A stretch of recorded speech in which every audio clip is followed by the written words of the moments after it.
After that, let's look at the bottom of controller. The left side is the battery port, and the right side is the PV port. We should take out battery cables and plug in the same color port.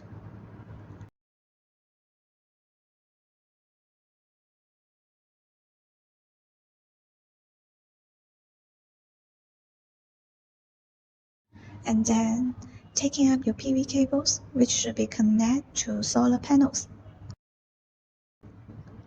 Find out its positive pole and negative pole. Then plug in. If you have more than one solar panels, just do it by the same way.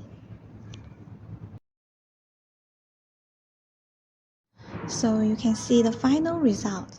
One side connect the controller, and the other side connect the battery.